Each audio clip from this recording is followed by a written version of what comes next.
it's really difficult as a leader, right? You are incentivized to get people to adopt AI. There are definite gains to organizations from using this technology.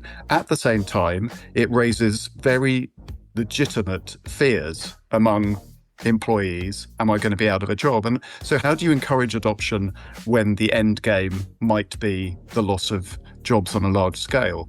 And I think the only way you can do it is... Yo, it's the future, don't hit the snooze. AI is here giving humans the boost. Team Humans rolling, brains in the game with Dan Turchin. Y'all remember the name. People reign in the mix, no stopping the flow. Better work, better life, yeah, we're ready to go. Robots and humans, a collab, you know. Okay, let's start the show. Good morning, good afternoon, or good evening, depending on where you're listening. Welcome back to AI and the Future of Work, episode 391. I'm your host, Dan Turchin, CEO of PeopleRain, an AI platform that gives every employee on the planet back about 4 to 6 hours of productive time per week to be better humans. Our community is growing. If you haven't yet subscribed to the weekly newsletter, there's a link to join us in the show notes. We are all in this together. If you enjoy today's amazing episode or any other, you owe it to humanity to share it with just one friend. They'll know you care about using AI to make humans better. And if someone you know shared this one with you, say thanks and pay it forward.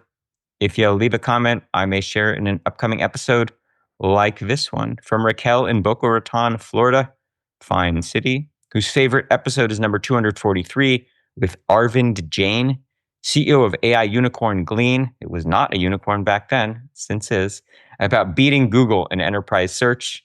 We learn from AI thought leaders weekly, and of course, the added bonus, you get one AI fun fact. Here it is for this week. Great former guest Tom Wheeler, head of the Federal Communications Commission, writes for the Brookings Institution that technology is moving too fast for policymakers to define technological specifics. Oversight must instead focus on how the owners of those technologies behave. Legislating in the midst of a technology transition is both important and risky. It's important because protecting the public interest requires rules and expectations, rather than an absence of rules that allows companies to act unilaterally in their own interest.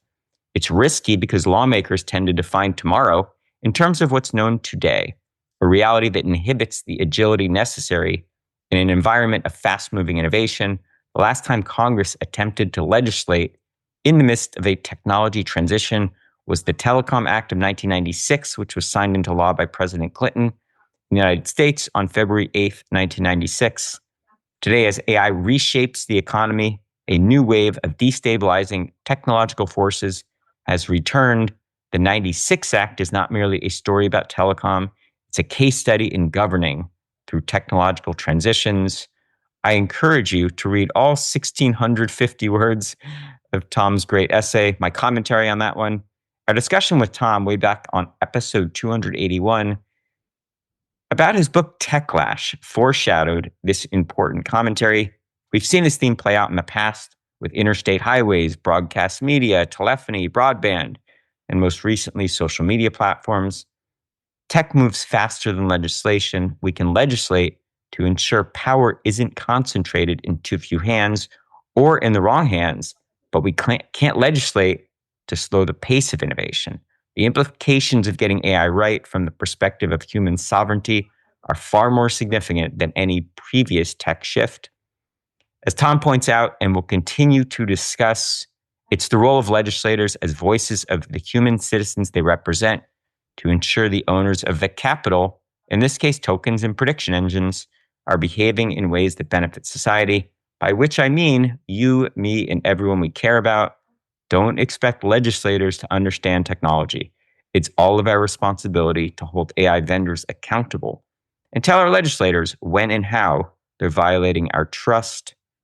Now, shifting to this relevant and very timely conversation, Andrew Palmer is a longtime editor and columnist at The Economist, where he writes the Bartleby column about work and life. He also hosts the wildly popular Boss Class podcast and is the author of Smart Money, How High-Stakes Financial Innovation is Reshaping Our World for the Better.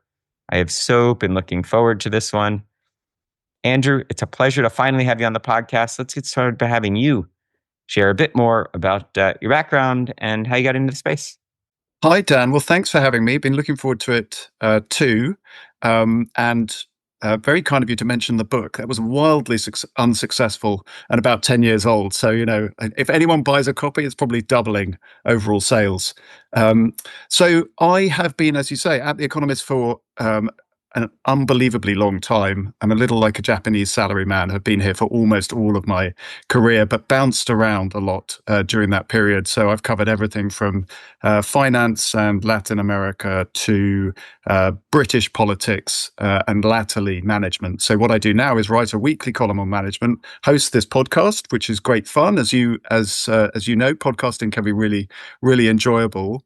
And the most recent season was on generative AI in the workplace. And there are a couple of reasons to do that. One was the obvious one that this thing is coming into workplaces at a rate of knots. It's changing the business of management. It's changing the way that employees experience work. So it felt like a timely and important topic for us. And then the second reason was that I myself am still an unsophisticated user, but have become more sophisticated as a result of doing the latest season. So I set myself the task of trying to get myself up the ladder of understanding and sophistication by trying to incorporate it into my work. So there's a sort of narrative there, which is, how do I get on? And the answer is, sporadically successfully and sporadically stupidly.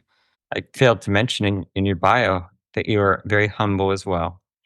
Yeah, I don't put that in my CV. Maybe I should. Well, Andrew, I came to learn on a recent episode of Boss Class that you have a digital doppelganger. So my first question for you is, how would I know if I was talking to your digital twin and not the real Andrew? Can you prove it? Well, I think you're supposed to wave, aren't you? So I don't know if this is a video conversation as well as an audio one, but I am now waving. I'm waving. You're waving back. So I think that is that's one way of testing. But what else? Yeah, maybe you should ask me a management joke. And an AI would attempt to answer, and I would say I don't have one. I'm told that your digital doppelganger describes you as being gag free. What in the world does that mean? Is that a British phrase, or is it something that I'm just a heathen and don't understand what gag free implies about your style? Yeah, so it's got nothing to do with like being taken hostage. It's like it's about jokes. But you say Americans say gags, right? For jokes, that's absolutely. Understood. But in the context of your bot describing your personality, it wasn't an obvious personality trait. It was shockingly wrong. gags is the foundation for me. So it was an immediate. This was right at the start of the podcast where it had been fed all of my podcast scripts and columns and was asked to summarize my personality. So I think it got that a little wrong. It was an early warning that you can't trust this thing entirely. Exactly right, and that's one of the themes that we'll be talking about. So you had mentioned I proposed some topics, and you said actually, we're doing a series of episodes on Boss Class about barriers to adoption in AI. And so we're going to unpack this complicated relationship between humans and machines at work. And do employees feel like they're being asked to train their bot overlords? You're on the ground floor of this. Talk to me about your perspectives and maybe what's up ahead on the podcast in terms of barriers to adoption. Yeah, so I mean, the reason to produce the season on this topic is that we're at this really odd moment, and I would imagine it's very different depending on where you are. You've already told me you're right in the center of things over there in the Bay Area. It's slightly different here in London, I'm sure. But in general, we're at this point where you've got a bunch of people saying, everything is being transformed as we speak. The technology is the most amazing thing you can imagine. The stakes are existential. And then a bunch of people who are trying to use it in their work and finding that it's okay, but it's not really changing much at all. And it often fails in ways that are kind of disappointing. And so it's just this slightly confusing picture. It's both amazing and baffling, this technology. And you sort of come away feeling like it's magic and it's disappointing. So that's what we were trying to dig into. And some of the answers to that are that although the technology is wonderful in many, many ways and super capable, there are very good reasons why it's hard to incorporate it into workplaces, to have it kind of change the way that people work and really alter the course of a working day. And so a lot of what we've done in the series, as well as future gazing, which I'm sure we'll get onto, is try and think about why that might be and what are the ways to put it to good use given that there are these barriers. And I like to break the types of barriers down into three categories. This is a kind of like a sort of tick of anyone who works at The Economist. Everything has to be in threes. It's just it's a rule. So those barriers are kind of, one is behavioral. So what are the things that stop people from either admitting they're using AI or using it effectively or trusting it too much? The second is technical. So we've already touched on this. What are the reasons why AI might not be giving you the best answer or the right answer? And so how do you get yourself comfortable with that possibility? And then the third is organizational. How do you set an organization up in order to take full advantage of this technology and to incorporate it into the working day? And those things sort of bleed into each other a little bit, but between them, they explain why it is that you've got people talking about this massive boost in productivity that's coming, and none of it is showing up yet, or at least it's showing up in such sort of a sporadic way that it's hard to tell an aggregate story. So here's a paradox. Help me puzzle through this one. You had a great recent conversation on Boss Class with Tom Blumfield, formerly of Monzo, now at YC Combinator, who kind of maybe not even implied, it was pretty explicit that there's kind of this messy layer of humans getting in the way of what the bots can do. And you and I, before recording, maybe taking the other side of that discussion. Maybe it's, the messiness of bots that are getting in the way of what humans can do. In light of, the three items that you just shared about, where we're at societally, where do you come down in terms of the spectrum of that kind of paradox or whatever you want to call it? Yeah, so I think it's resolvable just through the passage of time, and I think Tom Blomfield himself would say this. And to be fair to Tom, I think he is worried about a lot of the disruption that is coming. So I don't think he's boosterish about this, at least societally. So, I think in the next sort of 2 to 3 year time frame, you have all of these messy organizational, behavioral, technical problems to work through. Things will feel a sort of jerky. They won't show up in the numbers necessarily. But then if you expand out and start to look over a much longer time horizon as the technology becomes more capable, as people work out how to incorporate it effectively, then a lot of the things that Tom describes, where the agents, the AI becomes ever more capable and takes more and more tasks on, become possible. I wouldn't discount his future. It's just a question of deciding what horizon you're looking over, and whether you fear that it's coming really fast and therefore all of us have to adapt, including policymakers, that much more quickly, or if we've got a bit more time. I tend to think that we've got a bit more time than the people who kind of worry that this is, the apocalypse is right upon us. But it's also, I think it's where you sit. So Tom and others in the Valley will be seeing things from the perspective of startups, right? Where it's a fast churning environment where you see firms that are using this technology to great effect, becoming super, super powerful with very small staffs much faster than ever before. So, the way he described it is, if you're sitting in a large organization, 1% to 2% of your problems have been solved by AI. It feels like, broadly speaking, it's nibbling away at the edges. If you're looking at it from the perspective of an entrepreneur or in a startup ecosystem, these things are getting to unicorn status faster than you've ever seen before. And the future is just sort of almost unconstrained. So it's also a perspective problem, I suspect. Yeah. Good way to frame it. I frequently say that this is one of the hardest times to be a leader. because you have as many questions as you have answers. And yet, kind of the definition of leader is that your teams, others around you, are looking to you for answers. What's your coaching to leaders or managers who are trying to figure out, how do you create a sense of confidence when you yourself have no idea what's ahead? Yeah, I mean, I'll come back to the word humble actually, because I think it's quite useful in this context that it doesn't come naturally to leaders who've made it up the organization by sort of, appearing confident and seeming to have all the answers to embrace this kind of behavior. But, the truest answer you can give to almost any question about AI out in the future is I don't know. No one knows. And I think I don't know if that counts as coaching. I doubt I'd make a lot of money with this as an answer. But I think probably being transparent about the level of uncertainty and trying to convince people, and sincerely convince people, that you are going to help them through the uncertainty to the extent you can. So, it's a really problematic. You're totally right. It's really difficult as a leader, right? You are incentivized to get people to adopt AI. Your competitors are going to do it if you don't.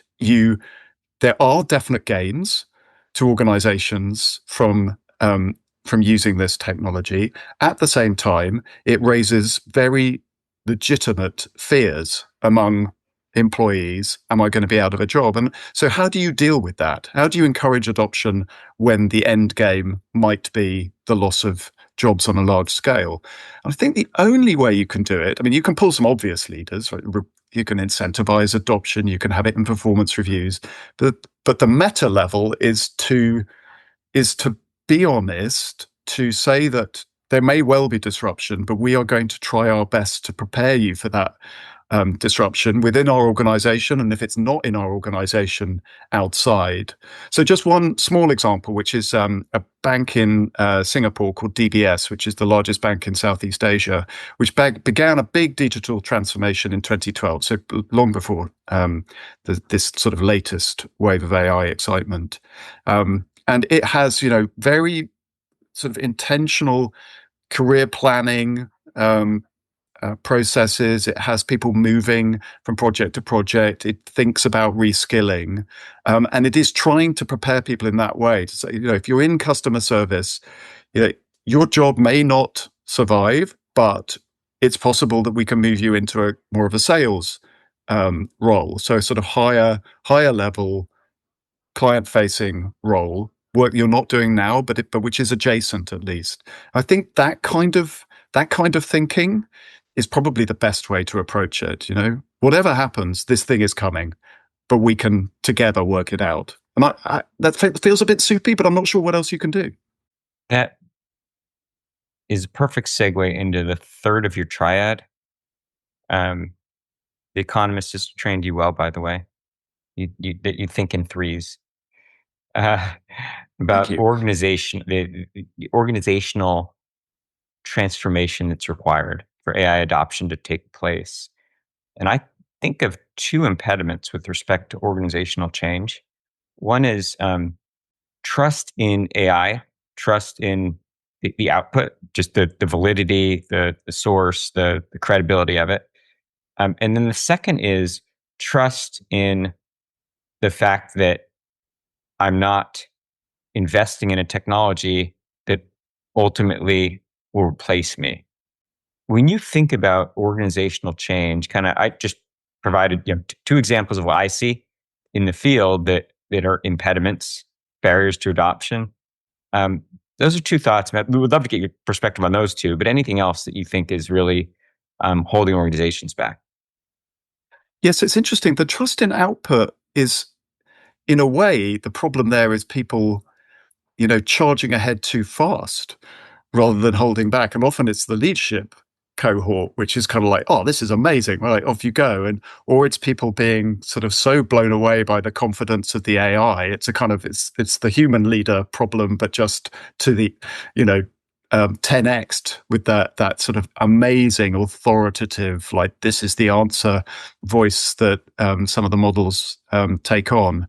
So some of it, I think, is just basic training, right? The AI can get things wrong. Hallucinations are possible. You have technical answers, which I'm sure you have talked about at length with many people on your podcast, and getting people to, for example, make sure in their prompting that they're skeptical, to ask the question, are you sure? To get the AI to cite their sources. Those kind of best practices, sort of hygiene factors, are probably the best way to handle that. I think that's probably best. Some of the organizational barriers are less trust-based. They're actually, I think, more kind of fossilized, if you like. It's like, this is the way we do things. And that doesn't necessarily mold itself very well to taking full advantage of the technology. So, lots of people work in silos, and actually this is a technology which works really well if you can get people from different parts of an organization to work together at speed. So, most obviously, we still need engineers and developers. We still need coders, but we also need people who are subject matter experts and kind of understand the context of an organization, know what clients need, know what regulations are, et cetera, et cetera. So bringing those two sets of skills together in order to prototype or try stuff out is really important. So there's a sort of organizational problem there. It's like, how do you get departments or members of departments to work together at speed when they're not used to doing that? So, one answer is to form small teams, within organizations, and get them and just set them off running. You might also have kind of like lots of experiments going on here, but then other parts of the organization not knowing that it's happening. So there's just a classic kind of communications sort of problem to solve there. So you're going to have to tell me what you do at People, right? Actually, I'd be interested to know. But lots of people recommending having a central AI lab where they're aware of kind of experimentation that's going on in one place and can then socialize it elsewhere. So there's all of that going on, and then there's also the problem of kind of autonomous experimentation, which is successful, but then just shoves work somewhere else in the pipeline, right? This sort of water bed effect, right? So, an obvious one is coding itself. If loads and loads of people are coding and the volume of code is going up, someone's going to have to review and test that. And, the AI is going to get more capable at doing that, but you still want eyes on it. It's experienced eyes on it. And a nice example is I spoke to someone from Johnson & Johnson who talked about, in the early days, they encouraged people across the organization to experiment. So they had a kind of let 1,000 flowers bloom approach. And, this person would go territory by territory round the organization, and, they would see the same ideas coming up. So one was, we have found a much better way to raise invoices much more quickly. So great, that all sounds good. But then what you have is a pile of work hitting the finance team further along the pipeline and them not being set up for it. So actually all we were doing was moving a problem. So there's a sort of organizational problem there. Like, are you thinking about end-to-end workflows, and how are you coping with the fact that, efficiency in one place can just lead to a bottleneck somewhere else? So those are the kinds of things which also just take time to work out. I mean, they're just not something that you can do in a week. Did you happen to have data on the follow-up from the Johnson & Johnson story? Which flowers bloomed? Yeah, so what they found was that, as you might expect, that there was a kind of a sort of Pareto effect going on. So it was, 15% of the projects were responsible for 85% of the value generated. So then they decided, okay, we need to move away from this. We're going to pivot to something which is much more kind of centralized. So you can still have people coming up with ideas, but they have a central AI council, a central data council. They are very clear. These are our top business priorities. These are the areas that we need to focus on, and they kind of basically prioritize on that basis. So it's gone from being, purely sort of bottom up to a mixture of the two, which seems right. I mean, clarity about what the business outcome is that you are after. It's like such an obvious point, but it does get swept away in the initial euphoria, and you kind of need it there to guide activity and make sure there's not a lot of wasted effort. 15 to 20 years ago, when SaaS was eating traditional software, basically hosting your enterprise systems in the cloud, it was disruptive, but not disruptive like AI.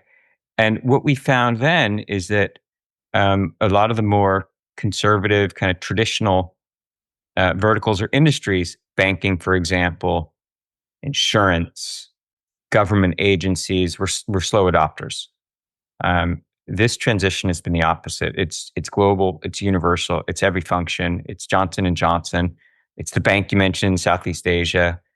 Um, Based on what you're seeing, why do you think that's happening? Why do you think there's just a dramatically faster pace of adoption than previous tectonic, technological shifts? Well, anyone can use it instantly, and it can produce amazing results instantly, right? I mean, that natural language interface, the extremely familiar chatbot window that we've all got used to from the prior waves of technology. So that helps. Consumers are using it in their own lives. So all of that process of adoption, I think, is just sort of super smoothed by the fact that it's easy to interact with. You can see results fast, and it is obviously a universal technology, right? I mean, you can apply it in almost all cases. So I think that explains it. I mean, I think the thing is, you have this sort of wave of adoption, but it's not yet translating into anything that's showing up in a jobs apocalypse or on the positive side, productivity numbers. It's just not happening yet. That's the thing that kind of needs to be explained. And I think probably it is just a question of time. But adoption, the kind of level of the individual doesn't automatically and quickly translates into something that shows up in the data. I mean, it's interesting. You mentioned SaaS, right? That is an interesting question right now. Is sort of, are there things that might sort of protect those firms from AI as it goes? And I think it does force you to think a bit about maybe this thing is not going to destroy absolutely everything in its path. That although it'll be embedded in everything that we do, I would think that the advantages of proprietary data, wide client networks, accountability, expertise do continue to provide SaaS firms with a moat, even as AI gets more capable. You and I agree with that narrative. Now, Andrew, because you write and speak about work and life, I get to ask you this question that kind of borders on the philosophical, but I'm curious to get your answer. So much of work is associated with humans' purpose and how we derive meaning, and it's a source of pride and joy. And most of whom are not guests on this podcast, would argue that AI risks taking some of the humanity out of work. How do you think about achieving that balance? Like when when you're speaking with or interviewing or coaching firms about how to infuse artificial intelligence into work without risking losing the parts of work that make work what it can be, which is a celebration of humanity. Yeah, well, I totally agree with you that people derive an awful lot of meaning from work, and so a future in which humans do not work at all, even if it's a kind of a nice future where we all get to sort of pursue our hobbies or whatever it is, that to me is not a fulfilling vision.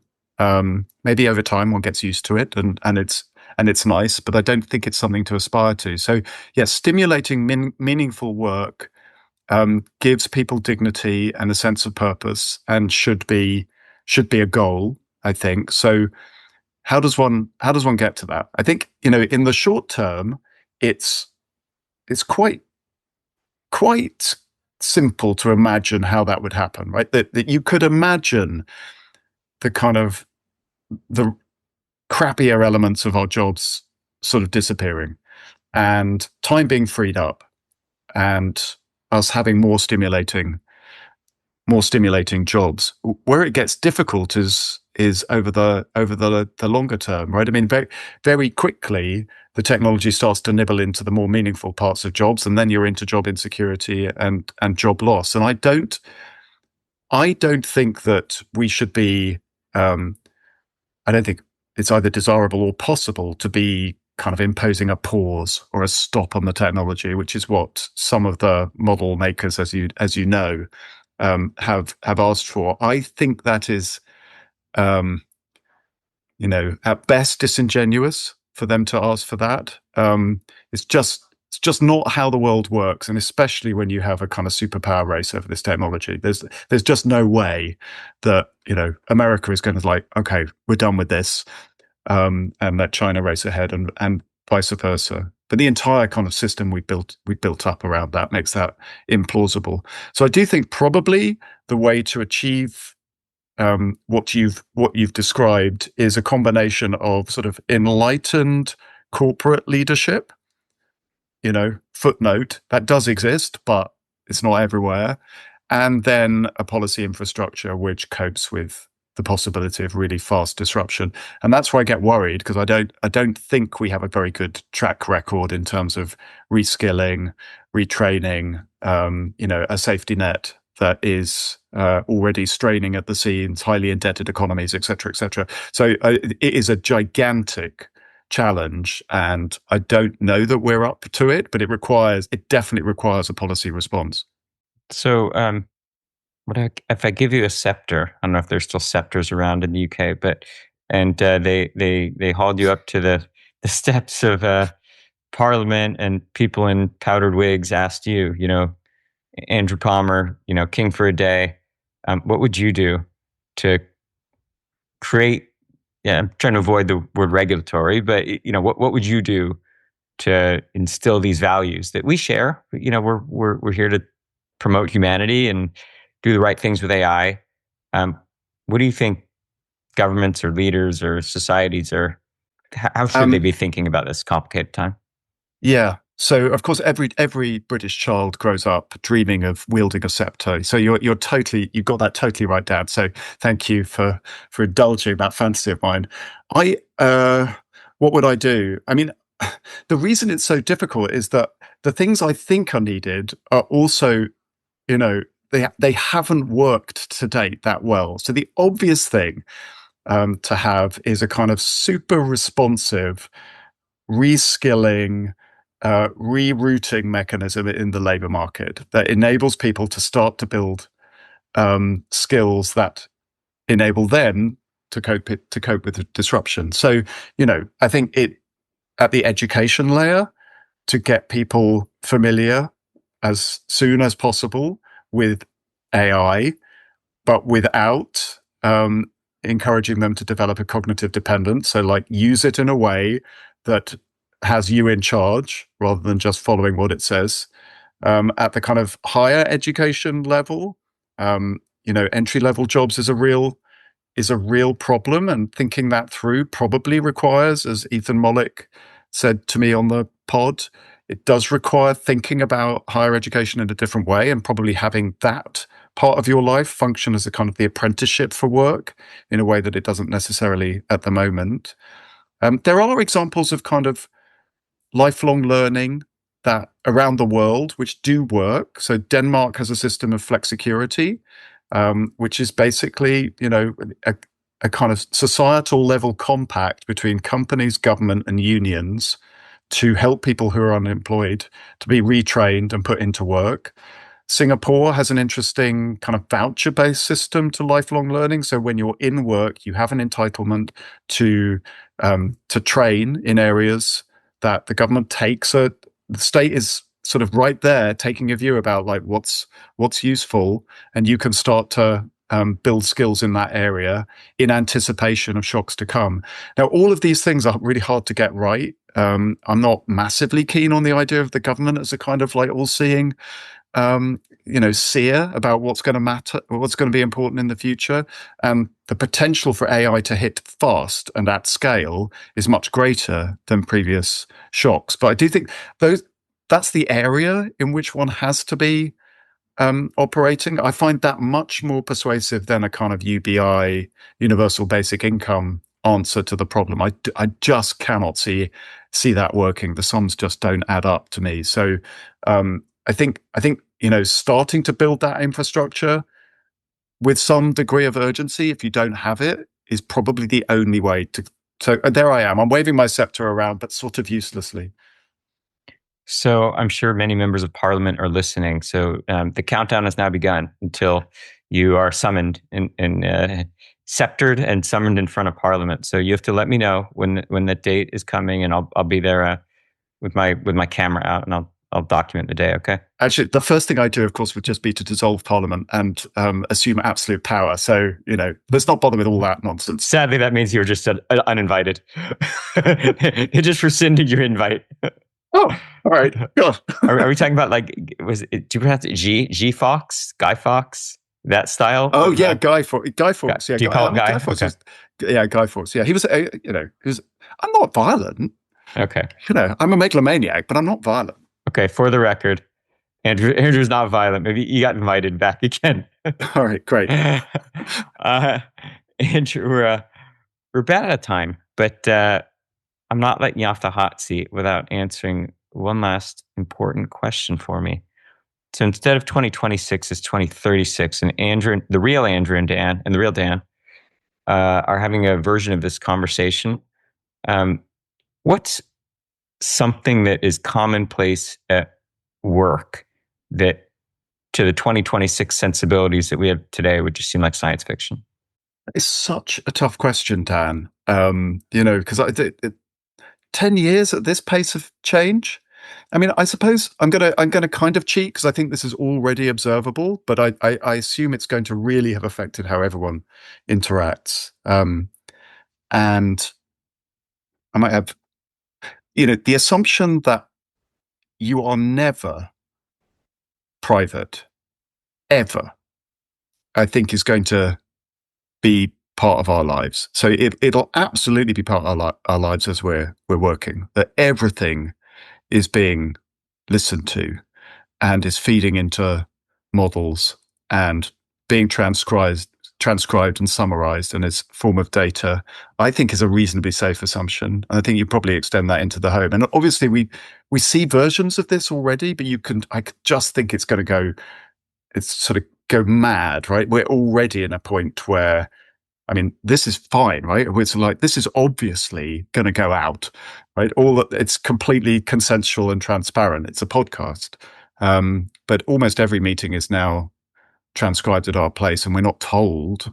It's only when the summary comes round. Everyone will be wearing glasses, or will have little pendants or brain implants or whatever it is. So I don't that assumption is already kind of with us with smartphones, but I think if you just magnify it so that privacy is kind of gone, I don't like that at all. There's a terrible, terrible possibility, but I would imagine that's the direction we're in, and that's going to change our behavior. Hard to disagree, and it also takes us back full circle to issues of trust. And AI only knows what we teach it. AI only has the agency that we ascribe to it. We, the humans, ultimately control what AI does, not to us, but for us and with us. And I think it takes. Can I ask you a question, Dan? Yeah, of course, Can I just do my usual thing? I'm much better at asking questions than answering. Yes. So, you've thought about this. So you're right theoretically. I mean, we are in control, but what are the levers by which one exercises control? Because it's not clear to me that any elected governments actually have good levers here. For example, the companies, it's not clear to me why they would pull those levers. So do you have a kind of theory of change by which that restraint is Yeah. exercised.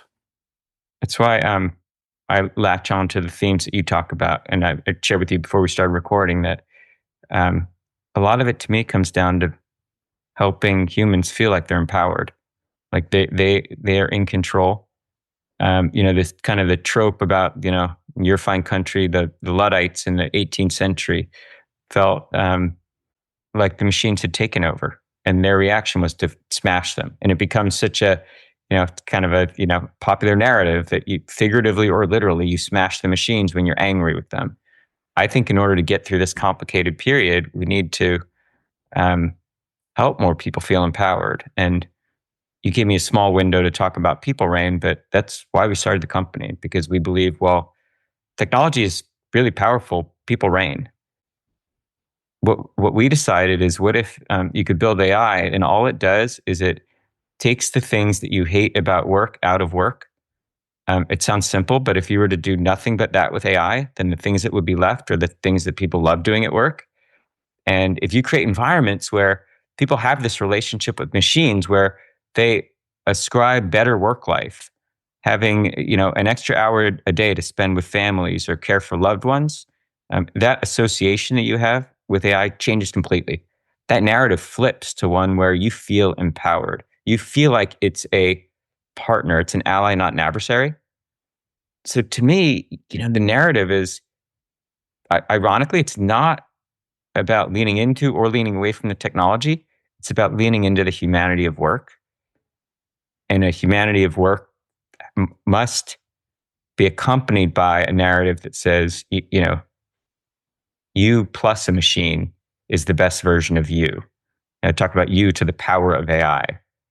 I just want more voices and more stories, and whether it's Johnson and Johnson or bank, whoever it is, I want more stories out there talking about how people are getting better because they embrace AI. It's not that their civil liberties or other kinds of things that they love about being human are being taken away. I think that's the answer. Yeah, I think maybe from a sort of level of the individual who's worried about job insecurity, that also is a way of thinking about sort of where to point oneself and how to kind of protect oneself, which is, if you cannot answer the question, what's the bit of the job that I really want to do more of if AI frees up my time, then you're probably really vulnerable, right? I mean, isn't it a great time to ask the question, right? It's been too easy to just go through life in a somewhat numb state, do the routine thing, just accept that that's work, that's life, we're drones, we're cogs, but maybe now's the time to say, I was put on this planet to do something special. And if all that this complicated period does is forces us to say, what's my why?